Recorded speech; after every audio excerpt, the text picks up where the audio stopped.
BRS అధినేత కేసీఆర్కు మరో బిగ్ షాక్ తగిలింది. మొన్ననే తనను ఫామ్ హౌస్లో కలిసిన చేవెళ్ల ఎమ్మెల్యే కాళ యాదయ్య కారు దిగేశారు, కాంగ్రెస్ పార్టీలో చేరిపోయారు. ముఖ్యమంత్రి రేవంత్ రెడ్డి ఆధ్వర్యంలో కాంగ్రెస్ కండువా కప్పుకున్నారు కాళ యాదయ్య.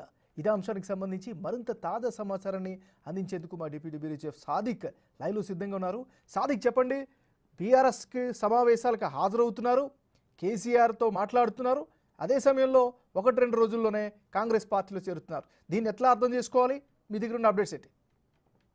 ఎస్, ఎంఎన్ఆర్ ప్రధానంగా బీఆర్ఎస్ పార్టీలో ఎమ్మెల్యేలు అందరూ కూడా కాంగ్రెస్ పార్టీ వైపు ర్యాలీ అవుతున్నారు, కాంగ్రెస్ పార్టీలో చేరుతున్నారు. బీఆర్ఎస్ పార్టీ నాయకత్వం మీద పూర్తి స్థాయిలో వారికి విశ్వాసం కోల్పోవడంతో ఇక కాంగ్రెస్ పార్టీ వైపు బీఆర్ఎస్ ఎమ్మెల్యేలు వస్తున్నటువంటి పరిస్థితి కనబడుతుంది. తాజాగా చేవెళ్ల ఎమ్మెల్యే కాళ యాదవ్ కూడా కాంగ్రెస్ పార్టీలో చేరడం జరిగింది. ఈ మేరకు ముఖ్యమంత్రి రేవంత్ రెడ్డి, దీపాదాస్ మున్సి సమక్షంలో ఢిల్లీలో ఆయన కాంగ్రెస్ పార్టీలో చేరడం అన్నది ఇప్పుడు రాజకీయంగా ప్రాధాన్యత సంతరించుకుంది. దీంతో మొత్తం 6 బీఆర్ఎస్ ఎమ్మెల్యేలు కాంగ్రెస్ పార్టీలో చేరిన సందర్భం మనకు కనబడుతుంది.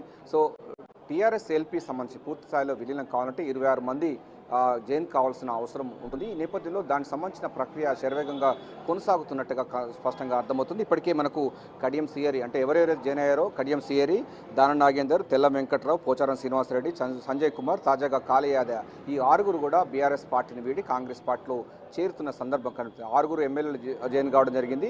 మొత్తం బీఆర్ఎస్ ఎల్పీ కాంగ్రెస్ పార్టీలో విలీనం కావాలంటే 26 మంది ఎమ్మెల్యేలు జైన్ కావాల్సిన అవసరం ఉంటుంది. ఇప్పటికే 6 జైన్ కావడం జరిగింది. మరో 20 మంది కూడా రావడానికి సిద్ధంగా ఉన్నాయని కూడా సంకేతాలు వస్తున్నాయి. ముఖ్యమంత్రి యొక్క రాజకీయ చతురతతోని పూర్తి స్థాయిలో కాంగ్రెస్ పార్టీలో వాళ్ళు చేరేందుకు సిద్ధమవుతున్నారు. హైదరాబాదు చుట్టుపక్కల ఉన్నటువంటి ఎమ్మెల్యేలు కూడా ఇప్పటికే కాంగ్రెస్ పార్టీలో టచ్లో ఉన్నారని కూడా స్పష్టం చేస్తున్నారు. మరోవైపు పార్టీ అధిష్టానం కూడా పార్టీ సంస్థాగతంగా మరింత బలపడాలంటే డెఫినెట్గా చేరికలు పెద్ద ఎత్తున చేయాలని కూడా పార్టీ హైకమాండ్ కూడా సూచించిన నేపథ్యంలో ముఖ్యమంత్రి రేవంత్ రెడ్డి పూర్తి స్థాయిలో పరిపాలన, మరోవైపు పార్టీ ప్రతిష్ట అంటే దాన్ని పూర్తి స్థాయిలో కూడా స్ట్రెంత్ చేసే విధంగా ఈ యొక్క చేరికలు జరుగుతున్నట్టుగా స్పష్టంగా అర్థమవుతుంది. ప్రజా పరిపాలన, ఇందిరమ్మ రాజ్యం, 6 గ్యారంటీ స్కీమ్స్ పూర్తి స్థాయిలో ప్రజలకు అమలవుతున్నాయి. ప్రజలందరూ కూడా కాంగ్రెస్ పార్టీకి బ్రహ్మరథం పడుతున్నారు. సో సంక్షేమ పథకాలు పూర్తి స్థాయిలో ఉన్న నేపథ్యంలో అభివృద్ధి కోసమే ఈ యొక్క బీఆర్ఎస్ పార్టీని వీటి కాంగ్రెస్ పార్టీలో వస్తున్నామని కూడా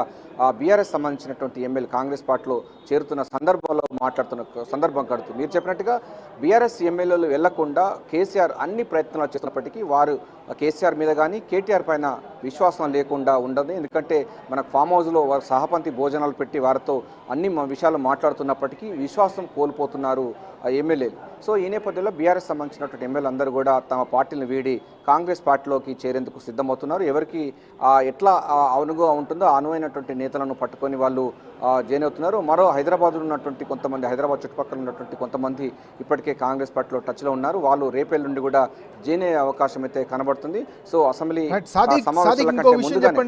ఇంకో విషయం చెప్పండి, బీఆర్ఎస్ని వీడి కాంగ్రెస్లో చేరిన తర్వాత వాళ్ళు చాలా కీలకమైనటువంటి స్టేట్మెంట్లు ఇస్తున్నారు. గత 10 నెలల్లో పరిపాలన చూస్తున్నాం, ఈ పరిపాలన పైన సంతృప్తి కలిగింది, మరోవైపు మా నియోజకవర్గ అభివృద్ధి కోసమే వెళ్తున్నామంటూ కూడా స్పష్టం చేస్తున్నారు. దీన్ని మరి ఎట్లా అర్థం చేసుకోవాలి? ఎస్, ఎంఎన్ఆర్ ప్రధానంగా అంటే ఏ పార్టీలైనా రాజకీయ నాయకులు, ఎమ్మెల్యేలు తమ యొక్క నియోజకవర్గ అభివృద్ధి కోసం వాళ్ళు పాటుపడతారు. ఎందుకంటే ఎగ్జిస్ట్ కావాలంటే డెఫినెట్గా అభివృద్ధి అనేది ప్రజలు చూపించాలి. మరోసారి కూడా వాళ్ళ ఎమ్మెల్యే కావడానికి ఆస్కారం ఉంటుంది. ప్రజలకు అల్టిమేట్గా ఏ పార్టీలో ఉన్నా కూడా ఆ ప్రాంతానికి సంబంధించిన అభివృద్ధి కావాలని కోరుకుంటున్న నేపథ్యంలో బీఆర్ఎస్ పార్టీ అనేది అధికారం లేదు, మరోవైపు ఎంపీ కూడా ఒక స్థానం కూడా లేదు, మరోవైపు కేంద్రంలో బీజేపీ పరిపాలన ఉంది నేపథ్యంలో ఇక బీఆర్ఎస్ పార్టీలో ఉంటే తమ రాజకీయ భవిష్యత్తు ఉండదు, అదేవిధంగా తమ నియోజకవర్గంలో అభివృద్ధికి దూరం ఉంటున్నటువంటి అంశాన్ని కూడా వాళ్ళు పరిగణిస్తున్నట్టున్నది. అందుకోసమే బీఆర్ఎస్ పార్టీ వీటి కాంగ్రెస్ పార్టీలో చేరుతున్న సందర్భం